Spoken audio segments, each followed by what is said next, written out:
Hello, welcome everybody. Welcome to the second installment of Beyond Extraction, Memory and Revolt. You're joining me, Dr. Jamila Ghaddar, during my bachelor undergraduate course at the University of Amsterdam School of Media Studies. Our bachelor research seminar is on history in and through archives, on colonial narratives and epistemic violence. The seminar is part of a series of public seminars we're hosting in and through courses at the University of Amsterdam that I am instructing. I especially want to welcome community members, students, practitioners from all over the Netherlands and well beyond. Today we have a very important conversation between researchers and students from universities and locations around the world. I'm going to hand it over to the moderators of the session, Dr. Mariam, Karim, and Patrick McGee, who will walk you through the rest of the seminar. Thank you very much for joining us.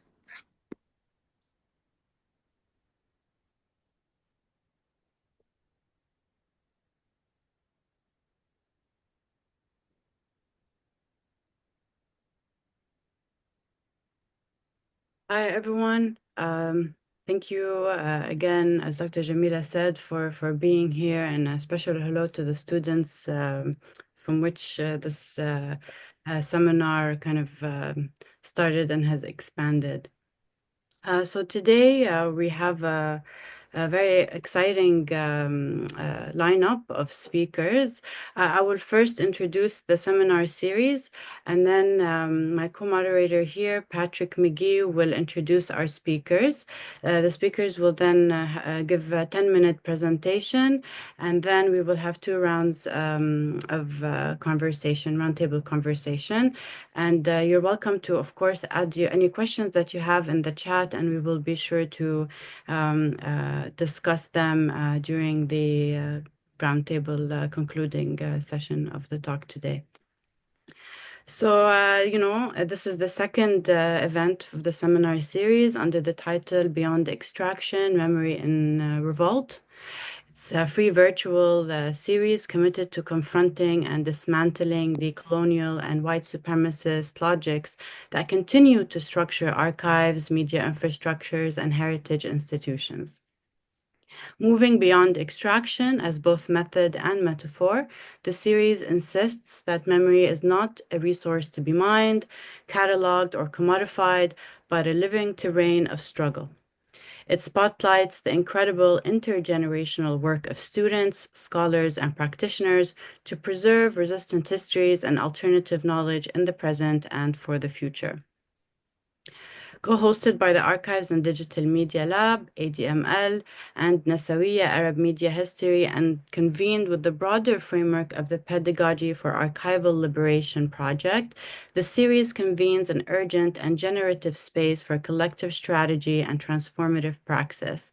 It foregrounds the bold, cutting-edge research of ADML fellows alongside students and junior faculty from around the world whose work refuses neutrality and challenges institutional containment.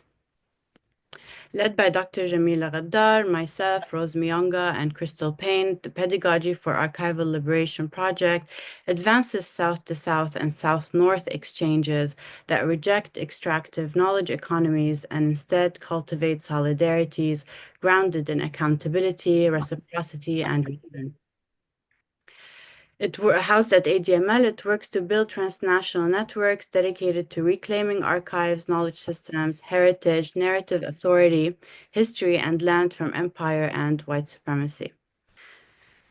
To move beyond extraction is to refuse the colonial impulse, to take without accountability, to extract stories, images, labor, land, and life while erasing the conditions of their seizure. Through Memory and Revolt, we gather, as we do today in the second session, not simply to critique these regimes, but to strategize against them, to build collective power and advance liberatory praxis within and against institutions that shape historical memory, media narratives, and knowledge production. So as we said, the seminar is embedded within Dr. Ghaddar's course at the University of Amsterdam in the Media Studies department. The first set of the seminars are part of the History of and Through Archives, Contesting Colonial Narrative and Epistemic Violence course.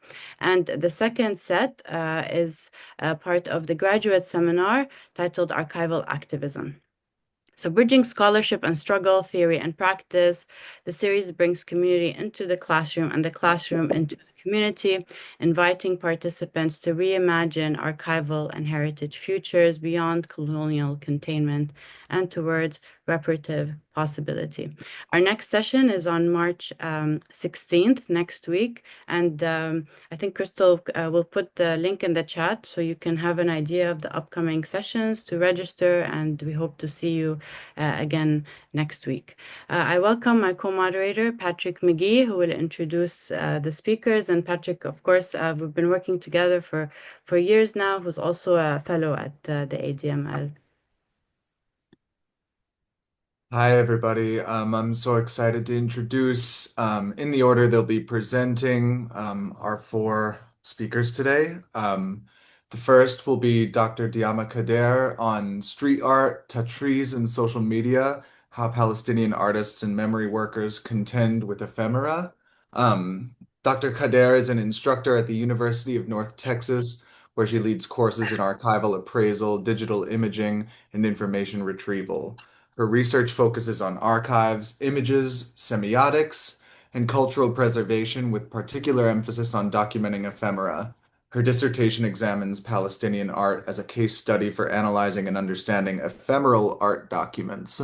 Dr. Ghaddar is archivist for the Ambreen Butt Art Studio and curator for Our Refugees Stories Archive.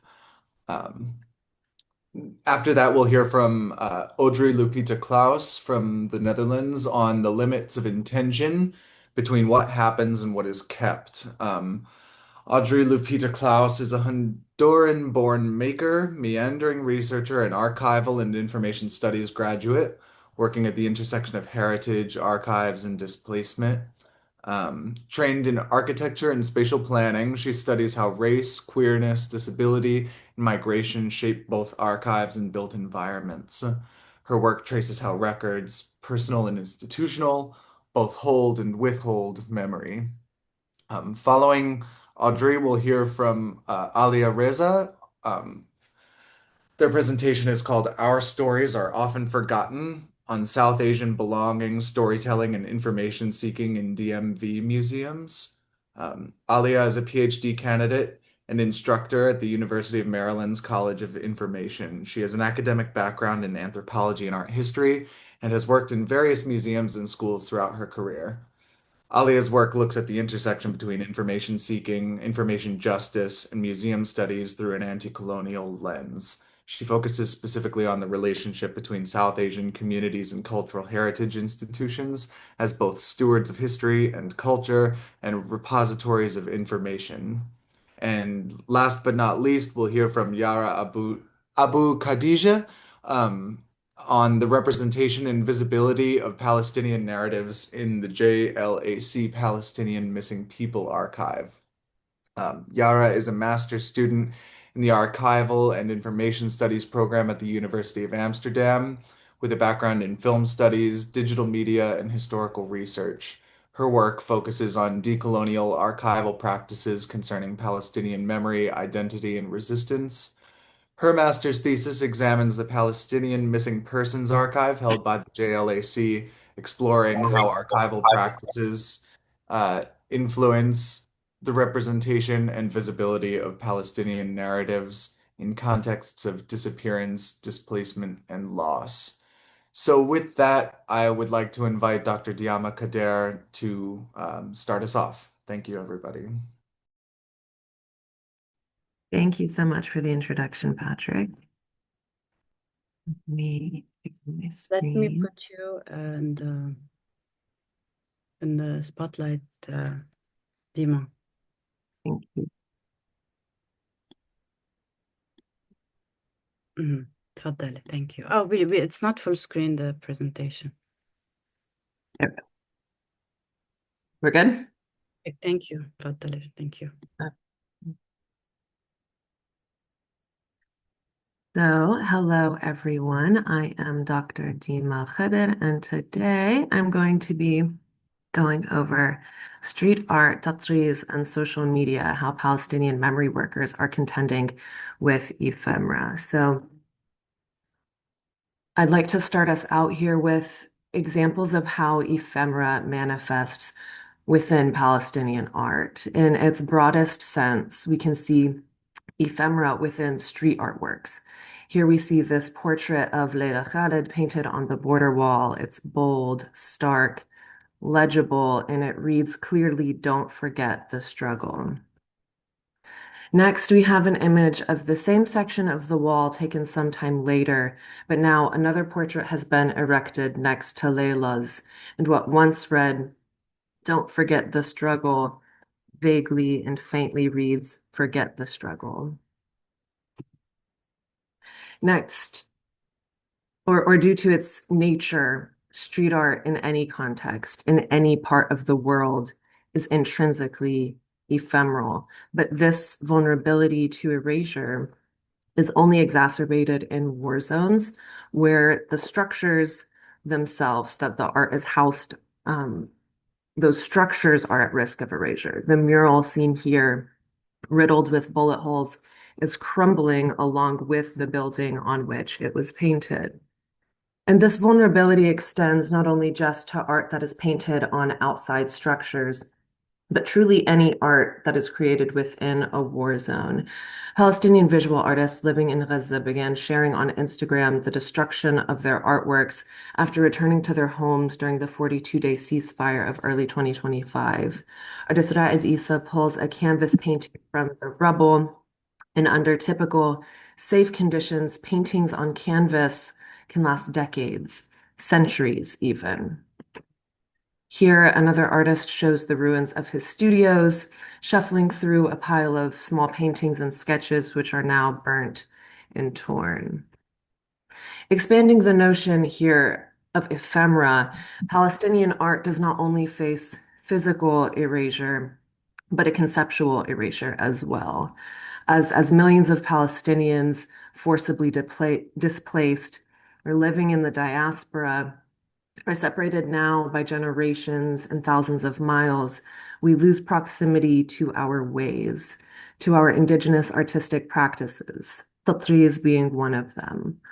Tatreez, the indigenous Palestinian embroidery practice, holds thousands of documentary motifs, designs created by our ancestors that were inspired by the agriculture and the landscape in which they lived and which they nurtured. It encompasses scenes of daily living, of trauma, of celebration. And as Palestinians have been separated from this art form, physically separated from our grandmother's dresses, tatreez becomes a prime example of lost knowledge, but simultaneously it is an entry point for Palestinian artists to connect back to their heritage and their homeland. And one of the ways that this connection is fostered is through archives, like Tirzain. Tirzain is a free digital archive of over 1,000 tatreez patterns, and these patterns are downloadable and searchable by several criteria, including theme or documented origin.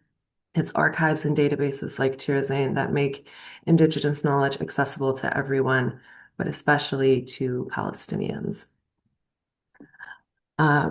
Now, former director of the Palestinian Museum, Dr. Adila Adihania, explains the importance of digital archives within Palestinian documentation and archival practice. She states that as Palestinians, it is a given that physical risk exists wherever one is working and at a moment's notice. And she goes on to explain how the Palestinian Museum contends with ephemera.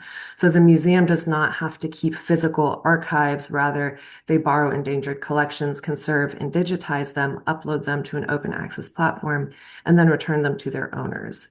One solution to disappearance is digitization.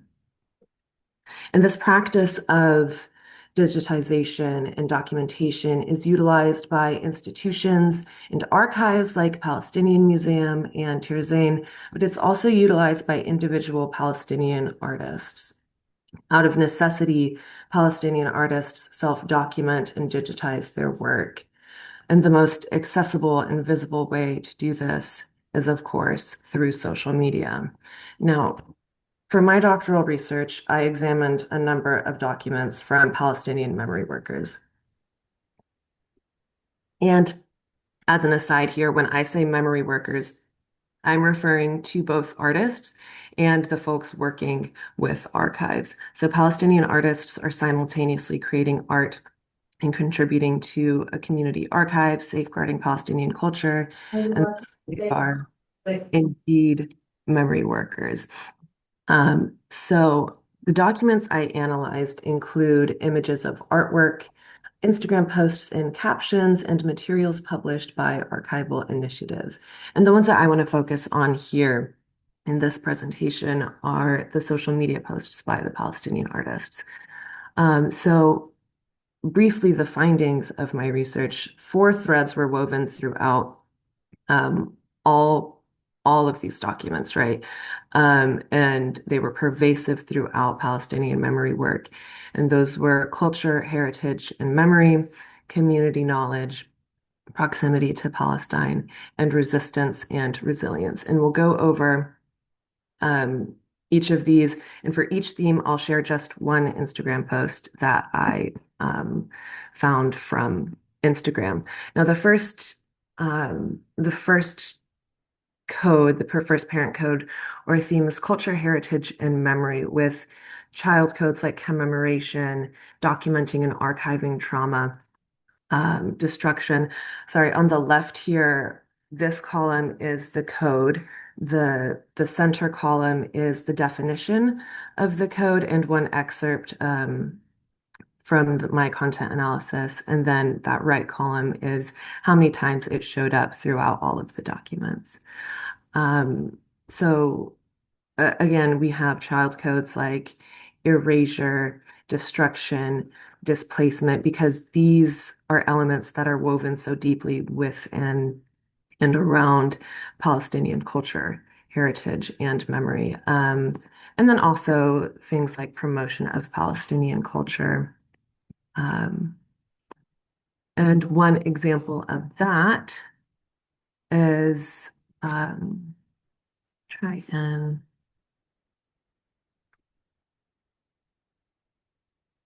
sorry, my little control bar is blocking my, there we go. Is erasure and ephemera, one of the child codes, right? And so here we have a screen cap from Eyewitness Silwan's Instagram page. They're a collective of artists, street artists creating murals and other forms of street art. And with erasure and ephemera, here it's mentioned how these powerful portraits are painted on the remnants of a building in Ain al-Loza Silwan, occupied Jerusalem, which the building which they were painting on has been already demolished by Israeli forces. Another example is community knowledge, or another parent code is community knowledge, where we have child codes like increasing access to cultural knowledge, partnership with local community and Palestinian community, producing knowledge. An example of that, again, the same collective describing a collaboration here with the Silwan community creating these murals together. The third parent code is proximity to Palestine, with codes like storytelling, ancestry, connection to land and nature, identity, proximity, and proximity specifically to Palestine. And again, one way that Palestinian artists are connecting back to our heritage and our culture is through Tatsris. And I found so many Tatsris artists explaining that connection and how how deeply visceral, just threading a needle and stitching those motifs that our ancestors did, how that brought us to a place of being closer to Palestine. So here, storytelling. Each stitch in Atatürk's piece tells a story, weaving together the threads of our collective memory and cultural heritage. The last one, resistance and resilience, with codes like hope, resiliency, and resistance.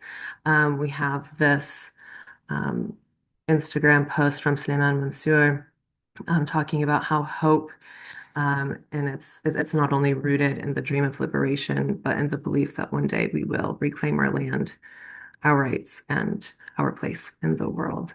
Well, something of note that I encountered while analyzing artist descriptions of their artwork was a tactic that many artists were using while documenting their work. Oftentimes, artists will use vowel replacements or other roundabout ways to say what they want to say without the fear of being shadow banned or having their artwork suppressed. And Palestinian artists have learned to self-document, self-digitize, and now self-censor in order to still get their message out there. As academics, self-censorship is something that we are all too familiar with, especially with our line of work. My own doctoral dissertation title does not have the word Palestine in it. And so this level of self-censorship is an avenue that I will be exploring further in future research and how artists are encoding their messages so that viewers are able to decode the message while avoiding algorithmic suppression as much as possible. And that's about all I could cram into 10 minutes. I went over, I'm sorry, but I'm looking forward to hearing about everyone else's work and our discussion after. So thank you. Thank you so much, Dr. Dimo. That was very informative. We saw so many examples and the way that you linked it to the original place where the photo was taken, the history of that and how it arrived to the post that you've analyzed and the relationship of that with the codes that you've outlined. Looking forward to hearing more in the roundtable. Thank you so much. Next, I welcome Odri to the floor. Yes, let me just do the spotlight. Okay, the floor is yours, Audrey. Thank you. Thank you. I will share my screen quickly.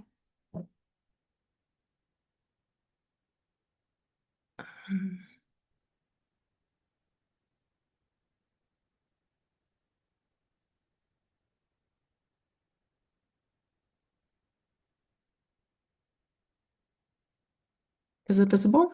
Perfect. Thank you. Hello, everyone. Thank you for the opportunity of letting me guide you through my research, limits of intention between what happens and what is kept. My name is Odri Lupita Klauss, and today I will present my findings. This project began as a work placement during my master's in Archival and Information Studies at the UvA in Amsterdam. And it gradually developed into a critical examination of how archival collection reveal processes and how they're formed, about power, belonging, and absence.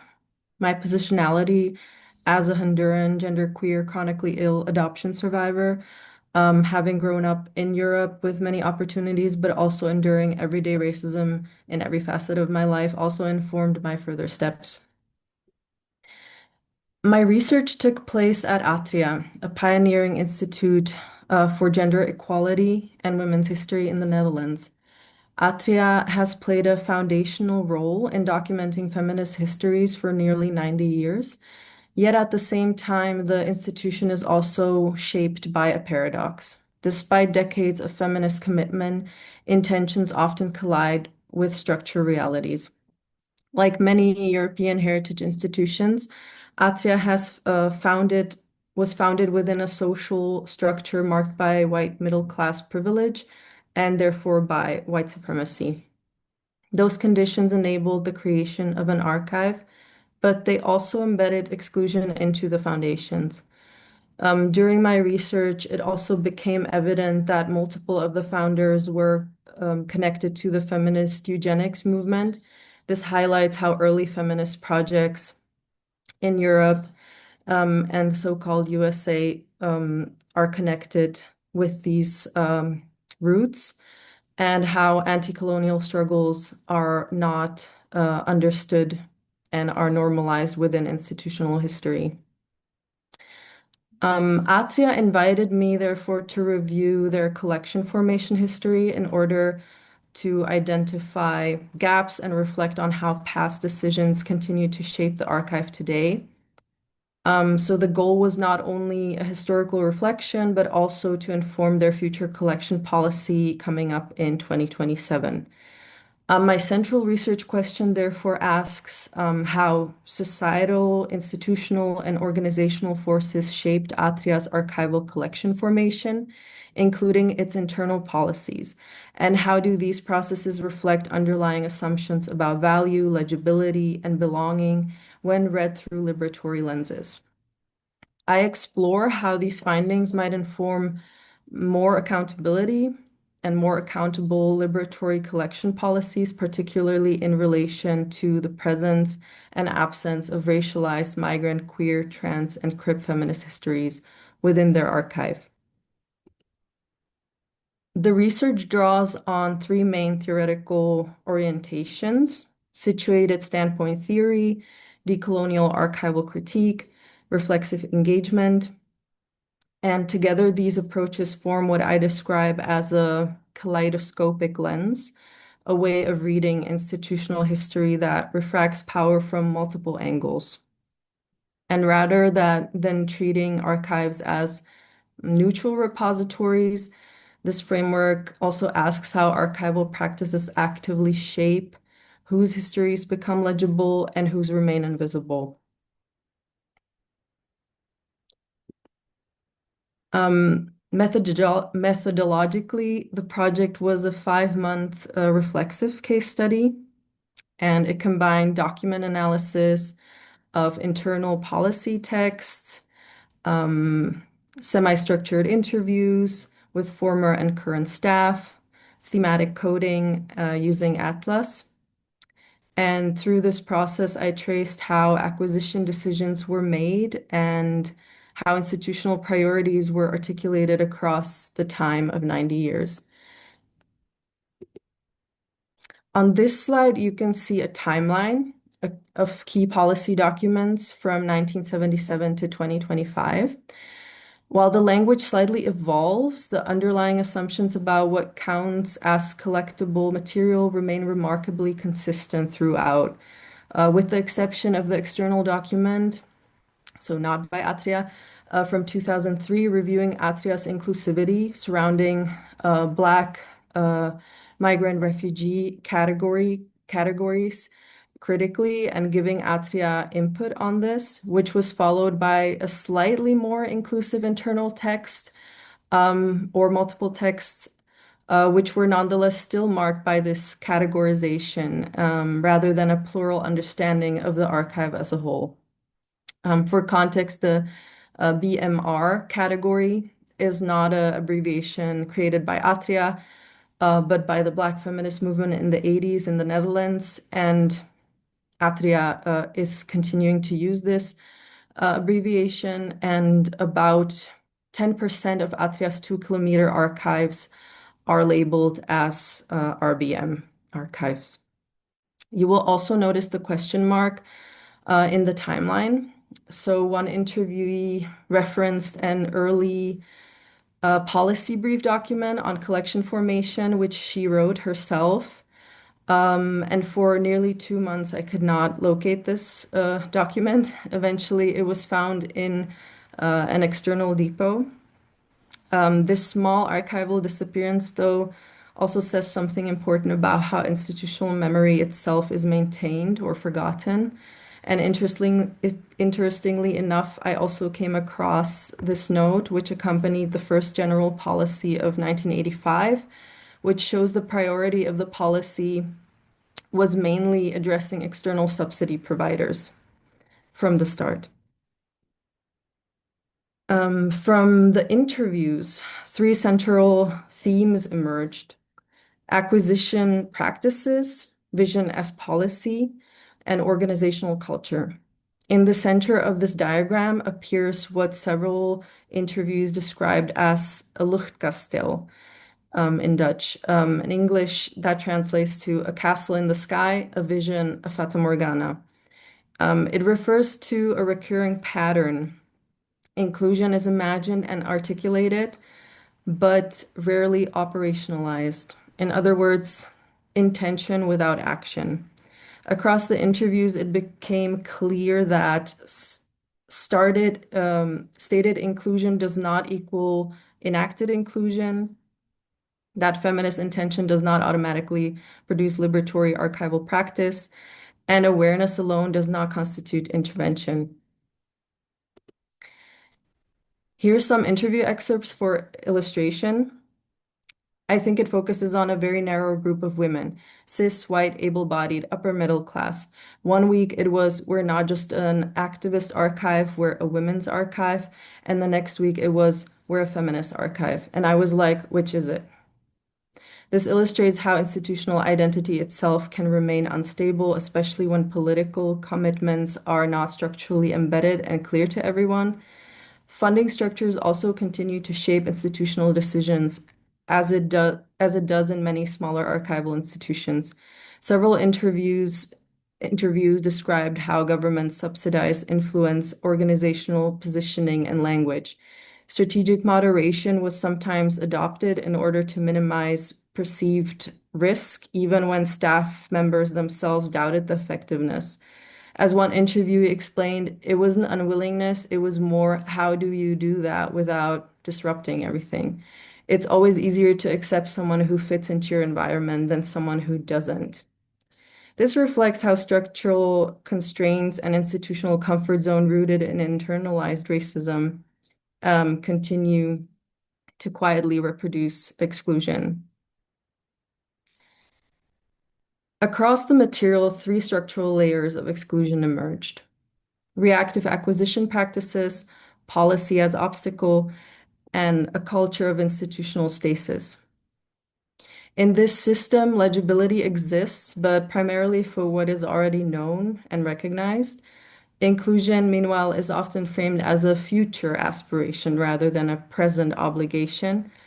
I describe this dynamic as inherited white innocence, a condition in which exclusion is produced through ordinary, unrevised institutional practices. And in conclusion, my research suggests that exclusion within archives is not usually intentional. Instead, it is produced through routine practices embedded in European archival traditions and colonial epistemologies rooted in internalized racism. Inclusion, therefore, often appears through short-term projects rather than structural change. And what is required instead would be a shift from accumulation toward accountability. Institutions must confront how their collections were historically formed and ask whose lives were made visible and whose were absent and whose were only partially recorded. Based on these findings, I propose a strategic institutional pause with emphasis on my proposal's incompleteness and the need of continuous development by Atria, of course.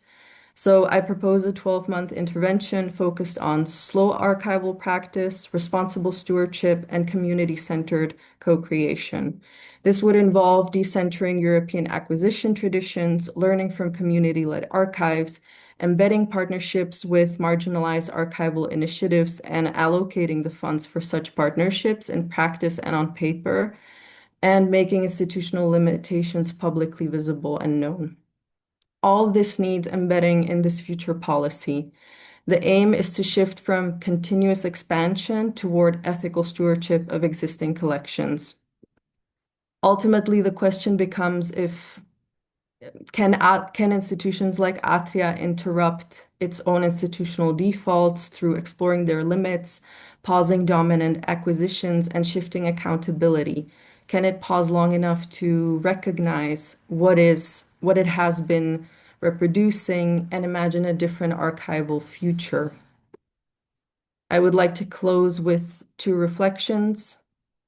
To put it differently, any historical narrative is a particular bundle of silences, the result of a unique process, and the operation required to deconstruct these silences will vary accordingly. And for the sake of time, I will not read the second one. Thank you so much for listening. Thank you so much, Audrey, for telling us about your experience in working on this vision and policy recommendations for Atria. I really looking forward to hopefully in the roundtable or maybe in future to learn more about the note and what you've explained about policy as a barrier and the relationship between that and the note. I was just curious. Thank you so much, Audrey. Thank you. I'd like to welcome Alia to the stage. Audrey, can you please stop the sharing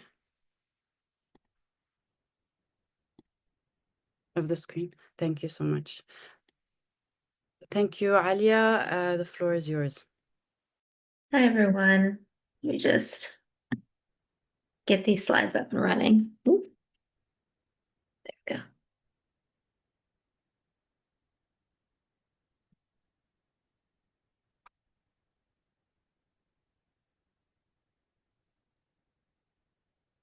Okay. Can everyone see the slides?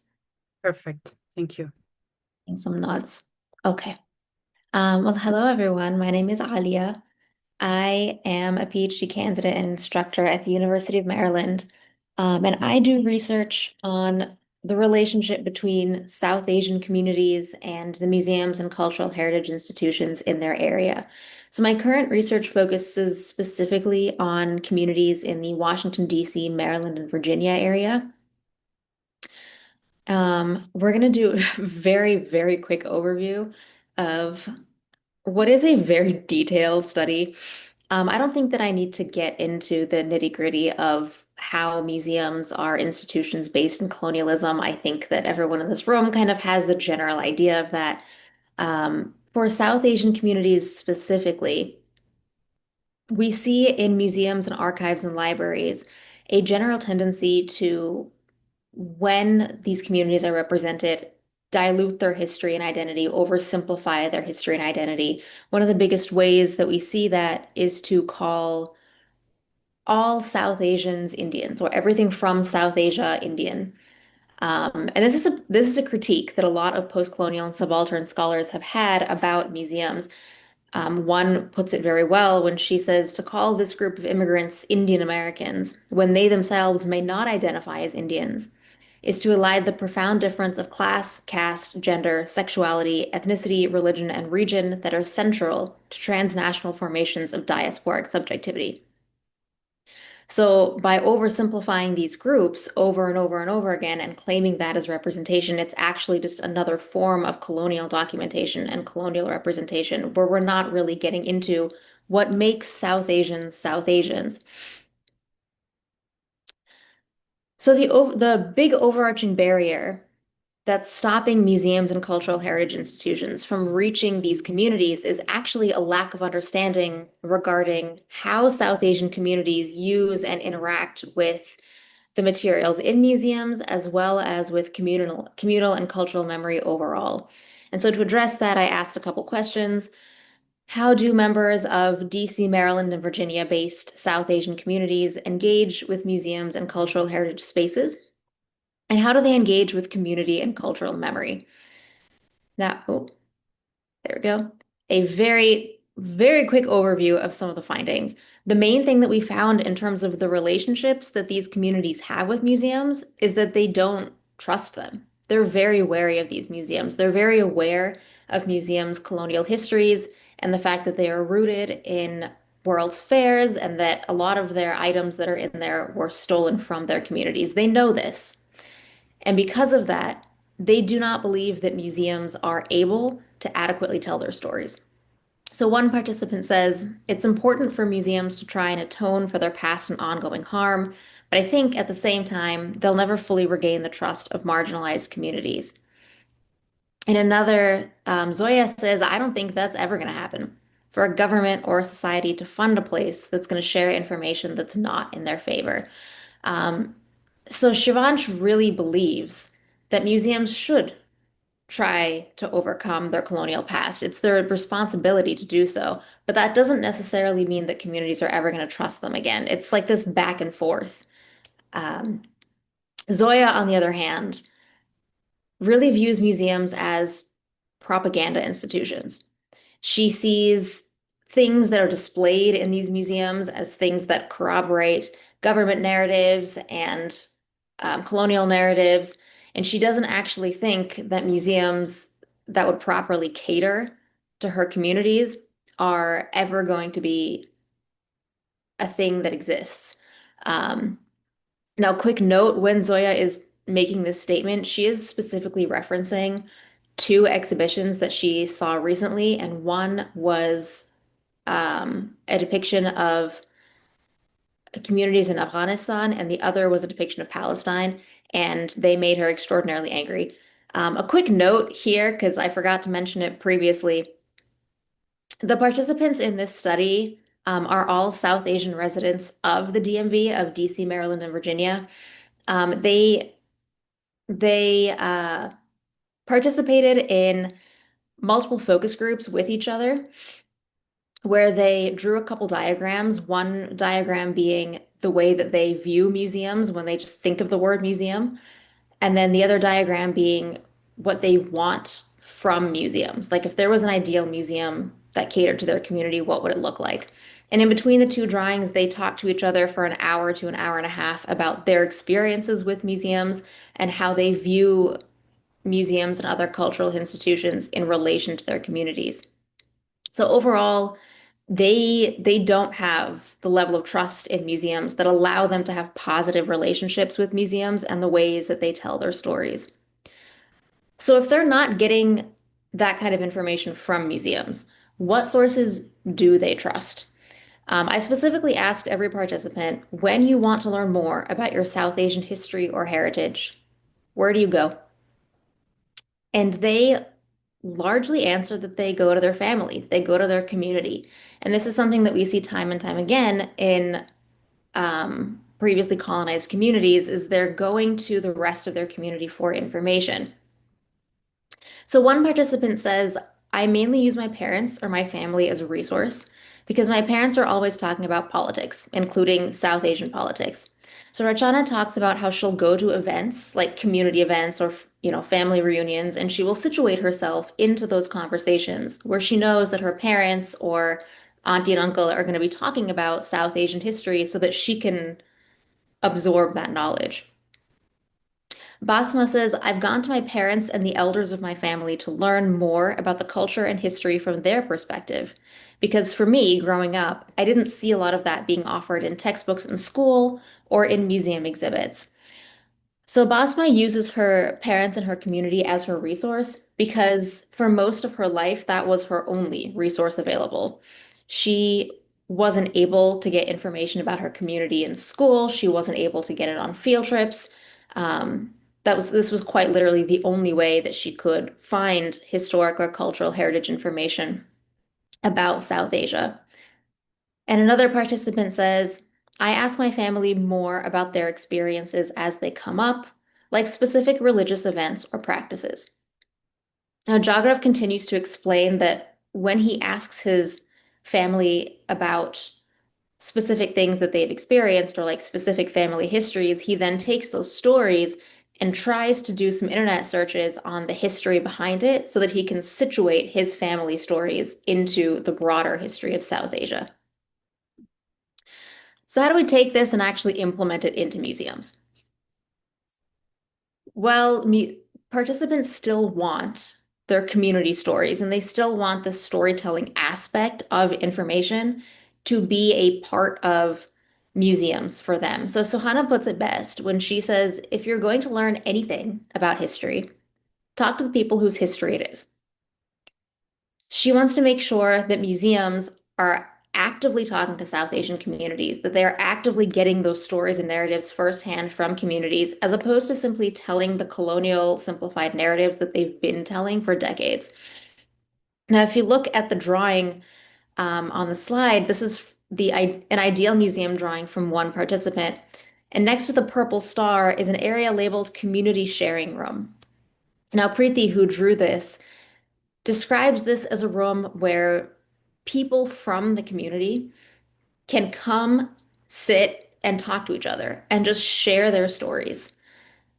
And then people who hear those stories can take them outside of that room into the rest of the exhibition and situate them amongst the wider history that is hopefully being displayed. So what she's describing here is exactly what Jagrav was doing in the previous slide. Ooh, won't go back. There we go. It's exactly what Jagrav talked about doing in the previous slide, except instead of using the internet to find this wider historic context, she's using museums and cultural heritage institutions and archives to look at these documents firsthand and compare her family's and community's stories to each of those artifacts and those documents. Now, another reason why it's so important for museums specifically to do this work and to actively engage with these communities is because a lot of museum foundations are built on artifacts from these communities, artifacts that were looted from South Asia. And because of that, participants are afraid that their stories are not ever going to be told correctly, that their stories will be forgotten in and outside of museums. Masa specifically notes that she's nervous about personally getting erased because she doesn't see a way for her stories to be documented properly. And she doesn't want them to be documented in like a simplified colonial manner. So this is a very general overview of the work and the kinds of themes emerging from what participants are saying about museums. Happy to chat more at any point, but I hope that was helpful for some people. Thank you, Alia. That was super helpful. I'm very excited to learn about the interviews you've conducted and the conversations that were had there. It sounds like there were so many new methodological approaches and ideas that came out of that exchange, and yeah, really exciting stuff. You've recreated the museum somehow in these 10 minutes through these interviews. Thank you. Next, I would like to welcome Yara Abu Khadijeh. تفضلي Yara.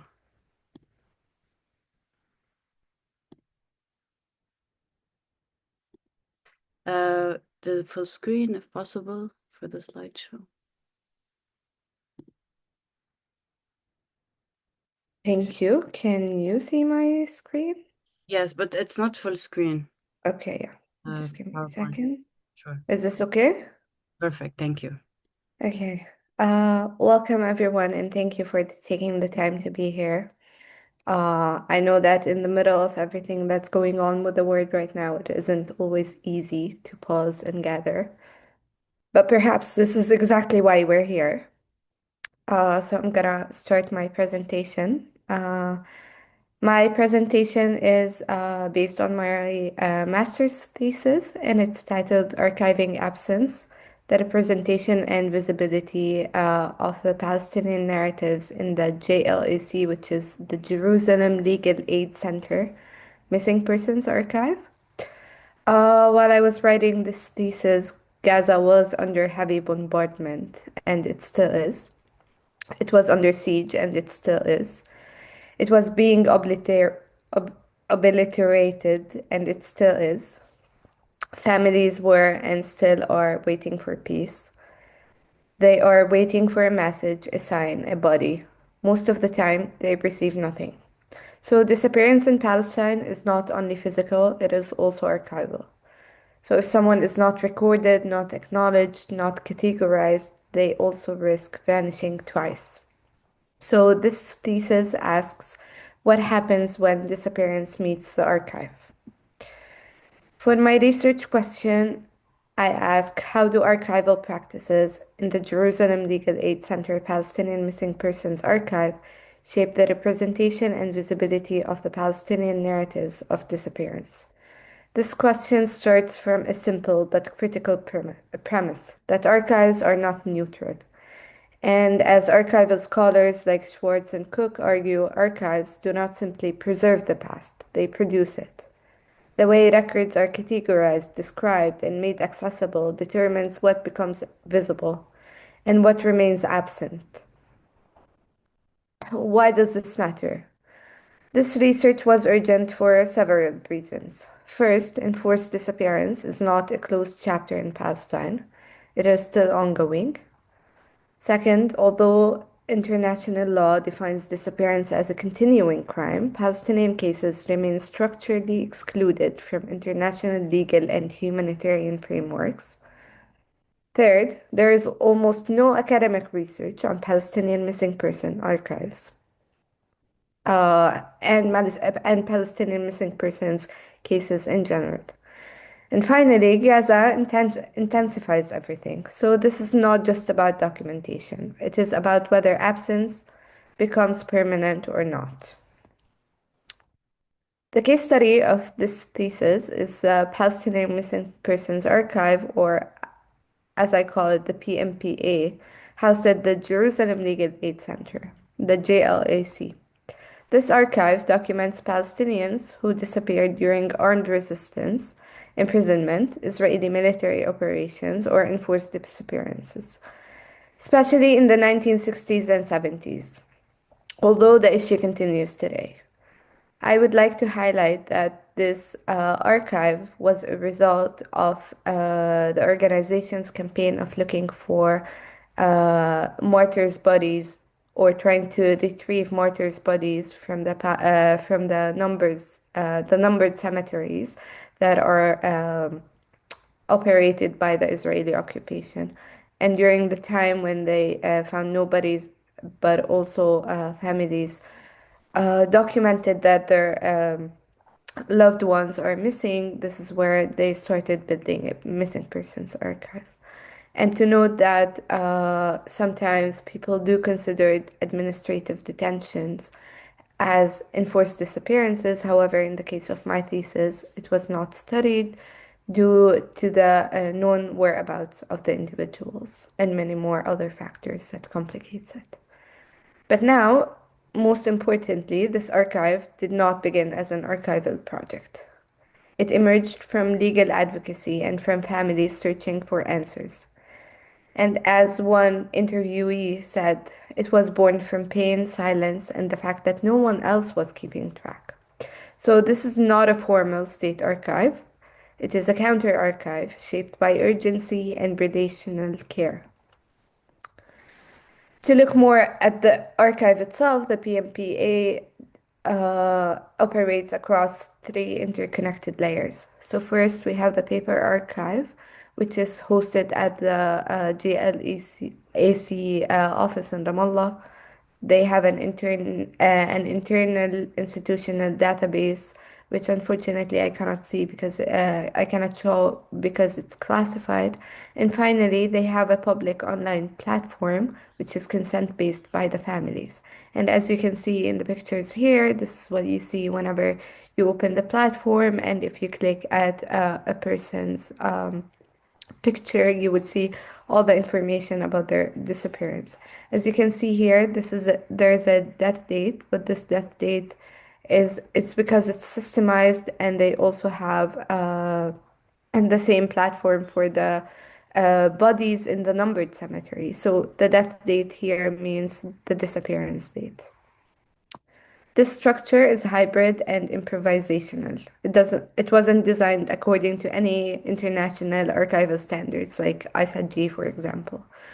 But this is not a technical deficiency. Its structure reflects the conditions under which it operates. So our occupation, limited resources, political risk, and legal urgency. Instead of following archival orthodoxy, it follows necessity. So one of my key findings is that the archive is structured around an ethics of care. Cases are only published online with explicit family consent. Some files remain unpublished due to safety concerns. Some are anonymized. Some are incomplete. So this means that visibility is selective. But selective visibility here is not a failure. It is a protection. And as archival scholar Daniel Agostino argues, care is entangled with vulnerability and accountability. In contexts of surveillance and violence, exposure is not always empowerment. So the PMPA prioritizes dignity and safety over maximum publicity. However, representation within the archive only remains partial. The archive confirms that someone is missing. It preserves affidavits, legal reports, testimonies. And that's also because there's a form that asks about the person's ID, address, information about them, about their next of kin, but also the disappearance circumstances and whether there are eyewitnesses or not, and any additional materials like newspaper clippings, pictures, and that's it. So often it cannot capture who the person was in their fullness. For example, in one of the interviews, one brother described his missing sibling as a genius with a manufacturer or an industrial mind. Yet none of this appears in the file. The archive confirms he is missing, but it does not capture his identity. So, revolutionary identities, ideological commitments, emotional depth, these are often flattened by bureaucratic formats. So, the archive both disrupts silence and it reflects it. For my final finding, I also examined the tension between the PMPA and international archival standards, focusing on ISAG, the dominant global descriptive framework. ISAG is a creator-centric and rooted in a nation-state epistemologies. It assumes stable institutional provenance. But what happens when the creator is a colonized, fragmented, or stateless community? The PMPA doesn't use ISAG, not as an explicit ideological rejection, but because it operates outside those institutional structures and lacks access to formal archival infrastructure. This absence exposes a deeper issue. Dominant archival grammars were not designed for settler colonial contexts. So the Palestinian archival visibility is not shaped through inclusion in dominant system, but through decolonial refusal and relational authority. And now, Gaza represents the archive's most extreme test. Today, disappearance in Gaza is not historical. It is unfolding in real time. Entire families are buried beneath rubble. Bodies remain unidentified. People are detained without acknowledgement. Many remain missing not because they cannot be found, but because they cannot be reached. Testimonies must be relayed through partner institutions. Files are scanned and protected whenever possible, but verification is often impossible. Families cannot search under bombardment. Organizations cannot verify under siege. Communication infrastructure collapses. Hospitals and civil registries are destroyed. And this produces a new form of disappearance, one created by infrastructural collapse. In this context, archival practice becomes radically redefined. The archive is no longer simply collecting records, it is negotiating survival. At times, the archives must pause. Not because memory stops, but because survival comes first. And as Ghaddar argues, archiving against genocide requires refusing reductive colonial narratives and refusing erasure, even when institutional systems fail. Here, archiving becomes infrastructural resilience. It becomes collaboration across borders, it becomes contingency planning, becomes risk management, and emotional labor. And perhaps most importantly, it becomes refusal. A refusal to allow people to die undocumented, a refusal to allow disappearance to become permanent through silence.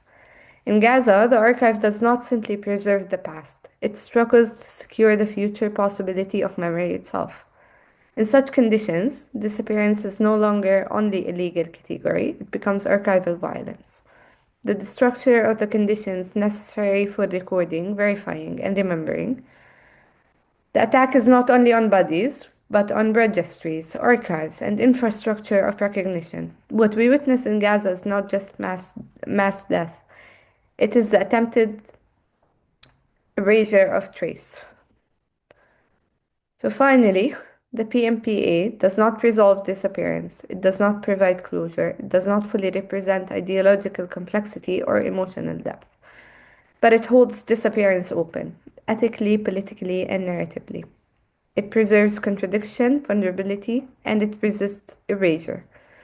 In a context where disappearance is used as a political strategy, archiving becomes a refusal to let absence become permanent. Thank you.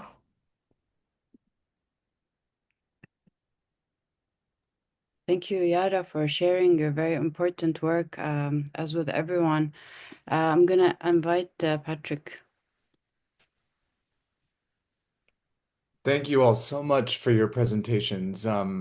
So much to think about, and especially in this moment of just sheer terror, and I think that I wanted to start with where you concluded, Yara, because I think it kind of frames the four presentations in an interesting light. And I know our first question is going to sort of be about continuing a conversation regarding methodologies. So I'm really moved by what you had in the center of your last slide there, which was this idea of disappearances held open. And I think throughout all of your presentations, there was this focus on how to theorize absence and construct various forms of counter practice. So I guess I'll just reference each of yours a little bit, and then maybe you can all respond.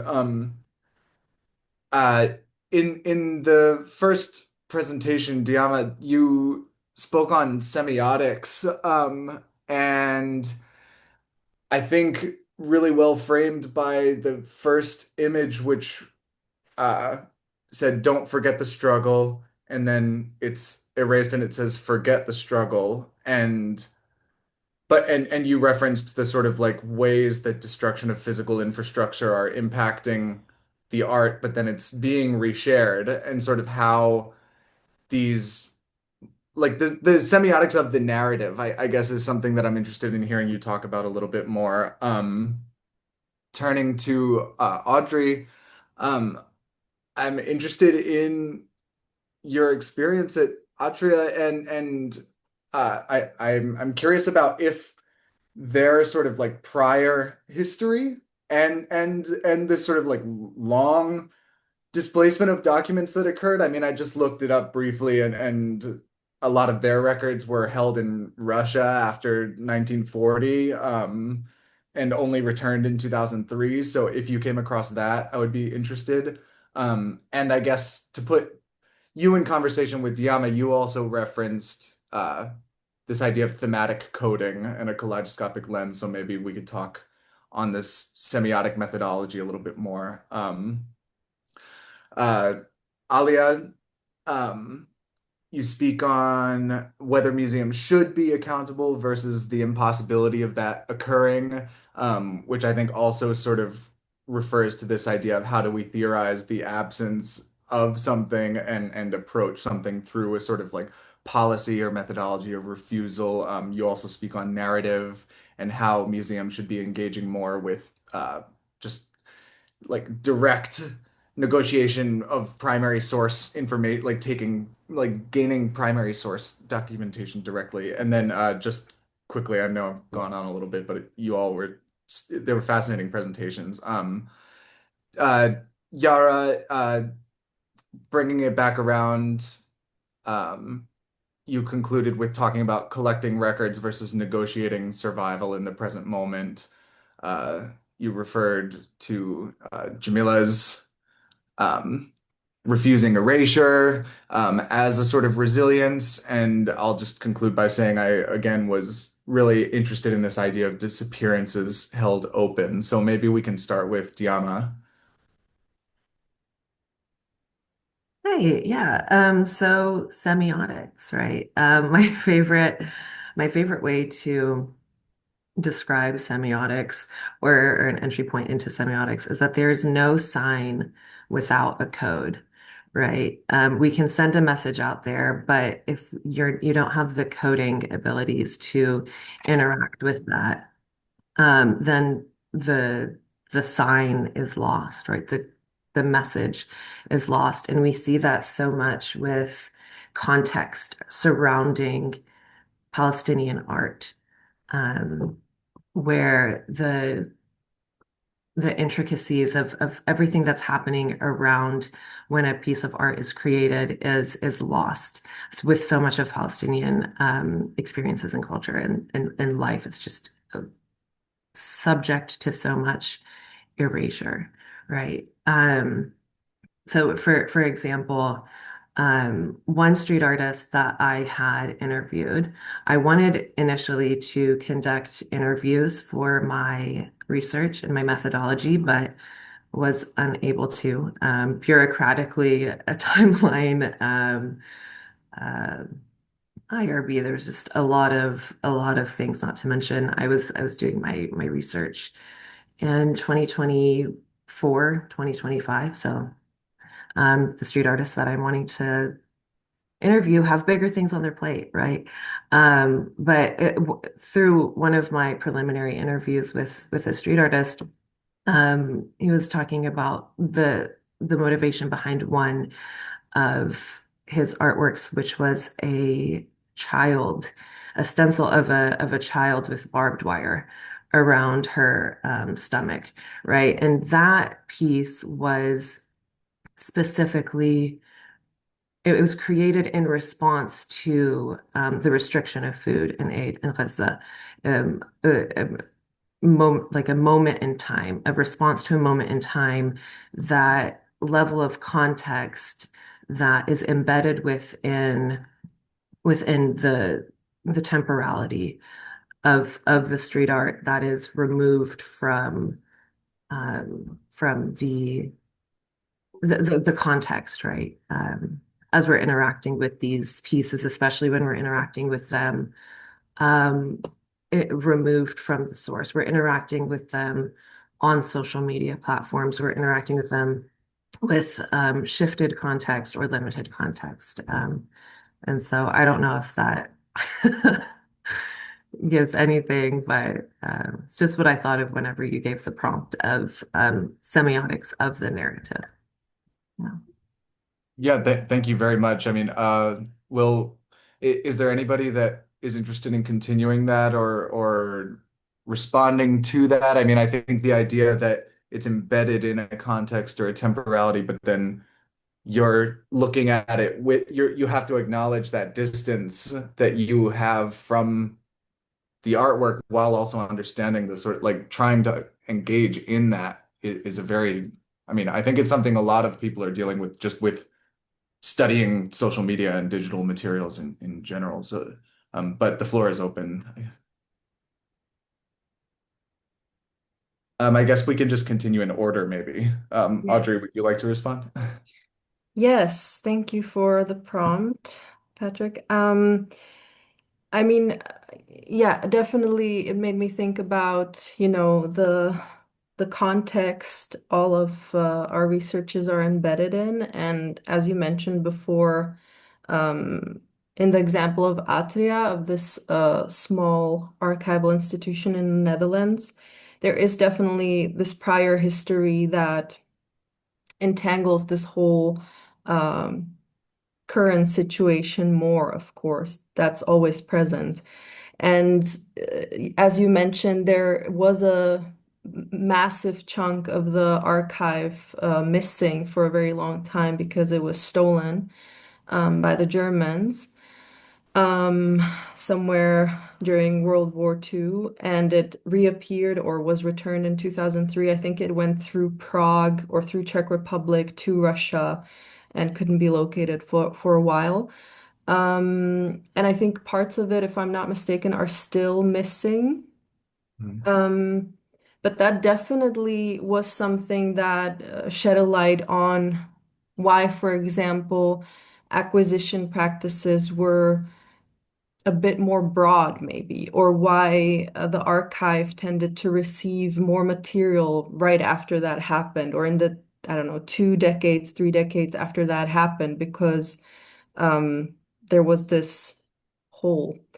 Um, and also, yeah, about the context, I mean, from which I, for example, developed my methodology within Atria, it was really kind of really came from also the interviews and everybody being really in on the topic and very critical. Um, that was really what steered also my curiosity into taking this kind of kaleidoscopic approach because a book by Gloria Becker that is called Kaleidoscopic Visions is basically a staple for every person in Atria, and it is a guiding title. So that was something that really stood out to me, that everybody is really rooted, grounded in this kind of theory. And the difficulty that everybody finds as individuals within this institution, though, to really enact this, because, yeah, when comes to shove, it's a organizational kind of lock-in that you're in, and it's really difficult as an individual to attempt to change that. So that was a really interesting observation that came up really fast, and which really influenced the way I decided to look at this. So during the interviews, we also there was the option to sketch during the interviews. I made some illustrations during this, and it really brought out the colorfulness of yeah, the history of Atria and how you know, personal stories influence acquisition and how it's never neutral, and the attempts that have been made. And therefore, it became very clear that there are a lot of historical topics that would be helpful to connect, and but also the organizational layer added to the policy layer. So it was really helpful to have this really open input from everybody and be able to connect it to the documents. And yeah, that was a really beautiful iterative process, I would say. So it was really a back and forth between methods and combining it, weaving it together, and having the opportunity to be able to speak to archivists who worked there 40 years ago is super rare and privileged as we are situated in Europe. So that was a very important thread of my research, definitely. Thank you so much. I think that turning it over right away to Alia, following what you just said, Audrey, would be very interesting. Patrick, last time you were talking, the audio cut out a little bit. We're still talking about methodologies, yes? Okay. Yeah, so this was something I definitely glossed over during like the 10 minutes that we were talking, but in terms of like deciding which methodologies to use for a museum study, that was something I went back and forth on a lot. Um, because there are, of course, traditional museum methods where like you work with communities by choosing representatives for those communities or by like selecting certain people and then having them give feedback on exhibitions. And I didn't feel like any of those methods were like viable for this study. First of all, because they didn't, you know, get at the crux of a lot of these issues, which is what what are the ways that you are actually engaging with this information and engaging with the exhibitions that are supposed to display this information. And also, like, clearly these methods have not worked in the past, so I don't know why I would try them again. Um, I ended up selecting focus groups because there's been a lot of work done on focus groups as a method that decenters the academic. Um, Instead of me, sitting there asking a million questions and taking notes on everyone's answers, it was a lot of just me like sitting and a lot of back and forth, where community members could talk to each other about their experiences. And I was just like a third party sitting in. And like, yes, technically I'm part of the community, but my view as somebody who works in the field wasn't skewing the questions or skewing the conversation, and people were just able to like talk to each other. And I think that yielded a lot of data and admissions and stories that it maybe wouldn't have admitted otherwise. In terms of like the diagrams that they were drawing, I know that for me, a lot of the time when I'm trying to express why I feel a certain way in a certain situation, it's very difficult to express in words. Hmm. Um, and so the diagrams allowed participants to really use whatever symbols, whatever shapes, whatever drawings, labels they felt like conveyed what they thought of when they thought of a museum, as well as what they wanted from museums in two separate drawings. I didn't put a ton of them on the slides, but there were drawings like people were like, oh, when I think of a museum, I think of like plaques that say dedicated by some colonizer. And it was like the drawing of a plaque that said dedicated by some colonizer. Um, and people will draw like, I think of in an ideal museum, I want an outdoor space that looks like this, and they would draw the space. And it was just in in ways that's very difficult to do in like traditional verbal interview methodologies. So the combination of those, I think, really got to the crux of the issue in terms of what participants are feeling and what they actually want to get out of museums, not just like academic data. Thank you so much. And I mean, just so we have time, and in case then any of you want to respond to each other, I'll turn it over to you, Yara. Yeah, thank you for highlighting um, what is collecting records versus surviving in this case, and disappearances help open and erasure. So I want to start by saying the archive is really small. It's like 70 documents. That's it. It took me 2 months and a half trying to find the archive. I knew it existed. It was just like looking through a bunch of organizations, including the Red Crescent, the Red Cross, everything. And then I found it at this organization as part of a campaign. And when I went there and I talked to the people there, I realized that this archive has different layers to it. It's not only the archive itself, and it's not only the documentation, but also how focused it is on the families and how hard it is also to maintain this archive and to keep it and to work with it because yeah, when it comes to legal stuff, most probably, and stuff like missing persons or missing bodies, then you most probably need to deal with the Israeli government. And the Israeli government is not the most truthful government. So there's a lot of information that gets hijacked in the way, a lot of information that's kept hidden. That's only if you get answers as well. Also, international institutions do not pay attention that much to the issue. So, in regards of all of that, there's no documentation, which means that the person who is looking for their sibling or loved one, that means they don't have a death certificate and they don't have a living proof that they are alive. So that keeps them in between. And that means a lot of things, especially in the Palestinian community. First of all, you cannot do the burial rituals, which are often a very important part if somebody dies. So you don't know if they're dead or alive, and you can't do that. And when I was interviewing people at the archive, a really interesting story came to mind where there was a mother of a missing person that kept dreaming about her son for days and weeks that he's getting martyred in front of her.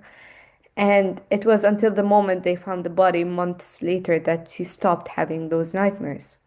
So this is really important, but also it's really important for the next of kin regarding like inheritance issues or property or what can be declared as alive or dead and all the legality that comes into all of that. So this is how it's held open to people, to families, but also the kind of feeling that comes with it, the feeling that they're not comfortable, there's something missing. And if you do that also on an archive, that means that the person has disappeared twice. Not only once, but twice, because there's no documents, nothing. And when I was doing the thesis, when I was writing and doing the interviews, so basically the preliminary research, it was I need to focus on Gaza a bit because it was the first ceasefire that was going on. And when I asked about Gaza situation, they told me that they do not have offices in Gaza, this organization, but they work with partner institutions.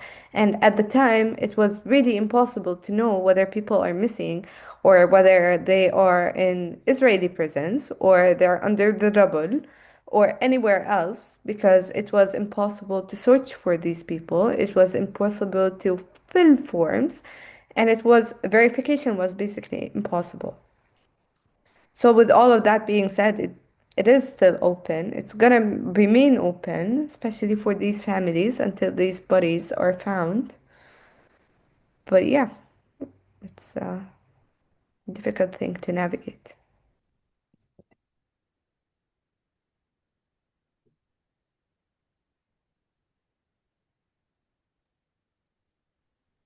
Thank you all. I want to invite the audience. If anyone has a question to any of the speakers, please put it in the chat. We have only 5 minutes left for the session before we conclude.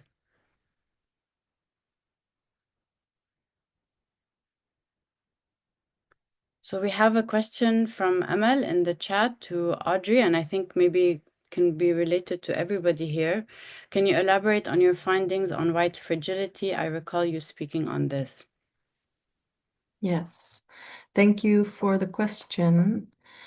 Well, it became, I mean, going into this research, I knew that the aspect of, white privilege and living in Europe, white supremacy through and through, growing up in the Czech Republic and in Austria, where racism is rampant, that this was going to be a definite facet of what I will find. Also because my supervisor and Atria themselves are pretty much about this, aware of this. So, but throughout the interviews, it also emerged in ways where awareness was expressed, and immediately followed by a sense of softening whatever that awareness was, and basically, yeah, countering it in a way with no bad intention, of course, but that's just, it shows this clear, inherent, underlying, layer that is embedded in mostly white people. And that became very clear. Also reading the documents and internal documents and seeing the categorization as an attempt, of course, which was started in the 80s, so relatively early, I would say, when compared to other institutions in Europe. Yeah, but still the going beyond kind of the mentioning it, and not trying maybe different attempts also because of it just being one person usually. But just shows how, again, like the organization took this white fragile approach toward it in the sense that they also often felt like they are trying and they are doing a lot, and people are difficult because it's not easy to work with these groups, quotation marks. And also one interview, for example, one interviewee revealed that they felt it's also difficult to collect because certain groups don't even document the way that the archive is used to, and statements like that, or that people don't don't keep diaries, for example. So I think these mentions really showed how the approach is rooted in this European tradition. Thank you, Audrey. I think we're out of time. I want to thank all the speakers and the audience so much for your contributions today. One thing I was thinking through all the presentations is you each gave examples of what it means to create new systems of organizing knowledge. Yara, I was thinking when you were talking about the Palestinian Missing Person Archive, after the Sabra and Shatila massacres, there were books. I remember I've seen one at least, books made commemorating the martyrs and with photos and descriptions, and people kind of held on to these books as kind of maybe similar to the archive. And same with Dima, you're using the coding also as a way to organize the materials you're working with, and Alia, of course, with the museums, and Audrey. So I want to thank you all, and I hope to see you next week in the next session on March 16th. And I'll give the last word to Dr. Jamila. Thank you very much, everyone. That's all I'd like to say. Thank you very much. The speakers, the moderators, the participants. There's really not much I can add after all this rich, brilliant work that, yes, definitely requires always more and more time, but also the time we can find for this is so precious, so important, and just a beginning, always just a beginning that we will always follow up on. Take care, everybody. Stay strong. And as always, hold on to hope.